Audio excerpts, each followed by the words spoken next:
What's up? Bailey here. And for those who don't know me, I'm a virtual assistant, OBM, and mentor for people who want to start their own virtual assistant business. I left my toxic 9-to-5 4 years ago, and since then have built a business that I'm proud of, that provides me the freedom that I desire, and that pays the bills to boot. And I'm here to show you how you can do it too. I'll let you in on a little secret. Instagram is my favorite place to hang out and get clients. And it can be yours too. Or maybe it already is. I really love Instagram for many different reasons. Mainly because I'm a visual person and I love the content that people curate. It makes my creative heart happy. But a lot of people don't love Instagram, and a lot of that has to do with the fact that they might not have grown their audience or they're stagnant when it comes to engagement and reach. This video is going to be a game changer for your Instagram account, and it all starts with optimization. You'd be surprised how much you're letting slip through the cracks because your profile isn't optimized. There is so much to think about when it comes to optimization, but let's start with your bio. Your bio should start with an I help statement or showcase to your audience what it is that you do. Keeping in mind that there is a character limit and you want to include a few other things in your bio. This isn't the time to be long-winded. Once you have your one-sentence statement that showcases what you do, you can add some hashtags if you choose, but make sure that they're branded hashtags for your business. If they are generic, then when someone clicks on them, they will be directed off your page and to thousands of other posts that aren't yours, and we don't want that. You want to have a branded hashtag that you use with your business and all of your posts so that if someone clicks on it, they'll be taken to your other posts and those who post about you as well. Hashtags aren't necessary, but if you have the space, then they can be helpful. The last thing you want in your bio is a clear call to action regarding where your audience is going to go with your link in bio. I'll talk more about that link soon. You want the call to action to have them take the next step to connect with you. It could be booking a call, purchasing a product, or signing up for your email list. Whatever it is, make sure that you have the CTA and they can easily navigate directly to it. Another important part of your bio is your name. It's always good to put your name, or if you're a company, the name of the company, but also put keywords in your name if you have the space. This will help you show up in more searches. If you put Bailey Chapman, virtual assistant, then if someone searched virtual assistant, my name would be more likely to pop up on the search. And it's highly unlikely people are going to try to search my name first. I mean, have you seen the way it's spelled? Keywords are important to think about in your name and in the bio section, as they can help you appear in more searches, gain more reach, and in turn, get more clients. This one is pretty obvious, but you want to have a profile picture. I will always recommend a photo of yourself because it adds a personal touch and connecting point for your profile. But if you're a bigger brand with lots of employees, a logo will work as well. Whatever the photo is, make sure that it's branded, clear, well lit, and sized for Instagram. Now, let's move on to your bio link. This is an important piece of real estate you always want to be using. The link should be as specific as possible. Don't have your call to action to join your email list and then send them to your website and make them find the opt-in themselves. It's best to hand things straight to them if you want to get their business, coveted email address, or even a view on your website. If you have more than one link, you can use a link tree or something similar. Whatever you use, make sure that it's branded, the links are updated, and clearly labeled. Highlights are something that are often overlooked on a profile, but they can be really useful. A lot of people will use them to get to know you and your business in a nutshell. It's important that these highlights be branded and have your covers have clear text and an emoji descriptor, along with clear text on the bottom. If you're struggling to think about what you should use for highlights, think of what you would like people to know about you if they're meeting you for the first time.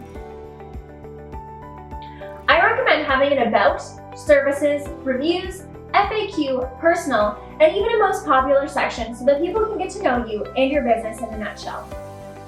Remember to update your story highlights and remove the outdated ones. I recommend checking in on them at least once a month, and that's where you can add the new ones in. If you want to be using story highlights, then of course you have to be using stories as well. You can pull from your story archive for highlights.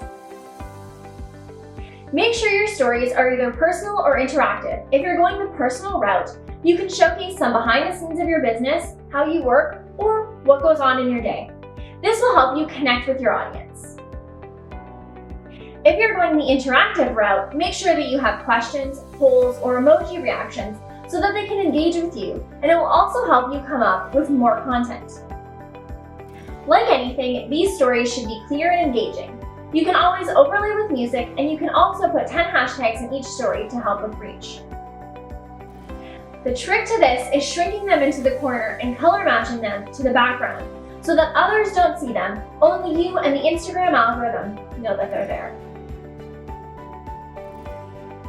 Now that you have an optimized bio, photo, highlights, and link, it's time to move on to your posts.